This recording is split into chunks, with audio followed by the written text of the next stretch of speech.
Now, on a more serious note, this past May, you actually revealed that you were going completely deaf in your right ear and losing hearing in your left ear. What? Now, I imagine that this was probably so difficult for you to handle, especially as a musician. So how are you doing these days? And just what was that like?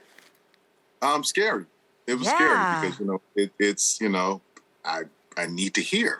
You know what I mean? Like that's what all of this is kind of based on.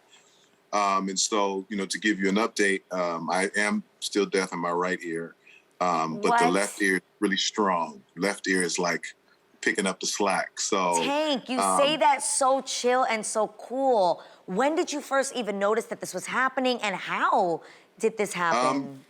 I'm shooting a movie, and I'm thinking that my ear's clogged up. Maybe I got too much soap in it, and over the next 3 days, it just goes from feeling, like something I can handle to something I can't, and then started the medicine and all of these things. The hardest part for me was the medicine.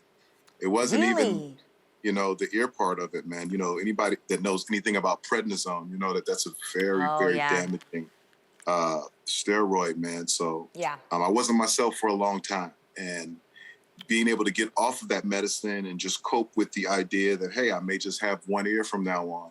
And finding the balance there and finding the strength to move from there was actually better for me. Now I'm on stages, I'm back, I'm back in the streets, and I'm able to do what I do with this one ear, and I'm blessed to still be able to. That is so true. It could have been so much worse. That is so God is not stopping you now. He's not letting you go, man. Right. You got work to do. And when you revealed the news about your hearing, you did it with this optimism, the same way you're talking about it now, and you actually said that you wanted your situation to actually encourage other people. Where do you find such strength?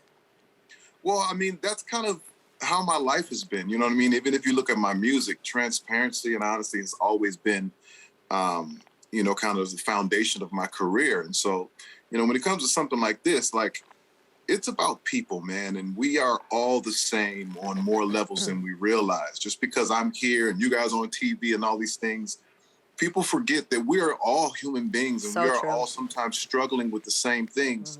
And just a little bit of openness and sharing and caring could change a person's life, a day, at least for an hour or so. And I look at people and I'm inspired the same way. You know what I mean? When I watch people that are going through things and they're fighting their way through it, encourage me the same. So I just want to keep that connection between me and the people and say, hey, man, let's go through it together. Yes, never stop relating to people. There's obviously so many reasons for you to be celebrating these days. And one of them is being that your entire musical catalog was recently made available to streaming services for the very first time. Now, I'm not in the music biz, so I want to understand, why is this such a major deal?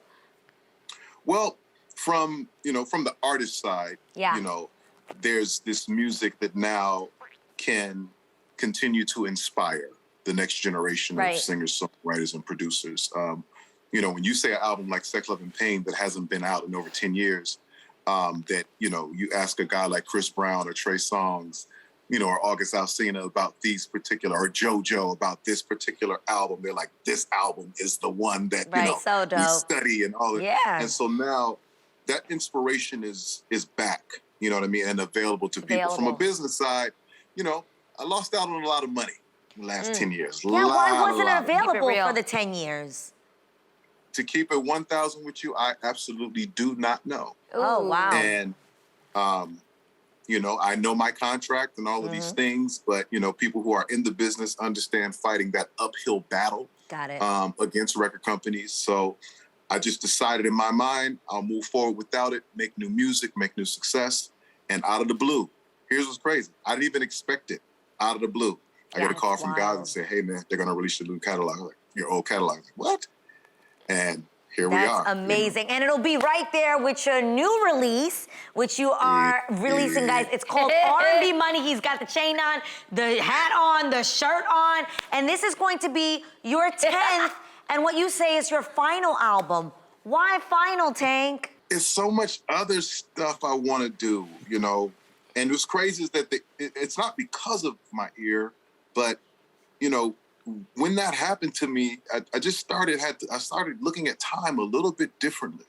You know what I mean? And as this just happened out of the blue, like it was like, man, if this other year goes, how much time do I have? Ooh, You know don't what say I mean? that. And so, no, well, with the things that I want to do. Right. You know what I mean? Like I feel like giving back is the ultimate. So somebody gave me 21 years of a career, and I have to give that back to somebody. You know, we have an artist named Feather signed to Motown Records, and she needs my attention.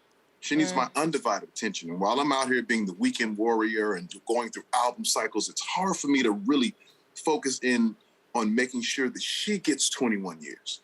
And so sometimes you got to step out of the light in order for these other things to shine. You can't just be like stepping in and like, make sure you gotta see me too. Like I'm still right here, you know.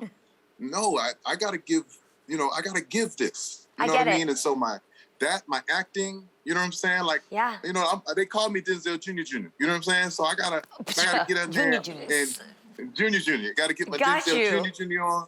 I'm doing my stand-up. You know, they call me Jamie Foxx Jr. You know, all these things that I want to do and I want to perfect, and they deserve the same amount of time and dedication that I put into these albums.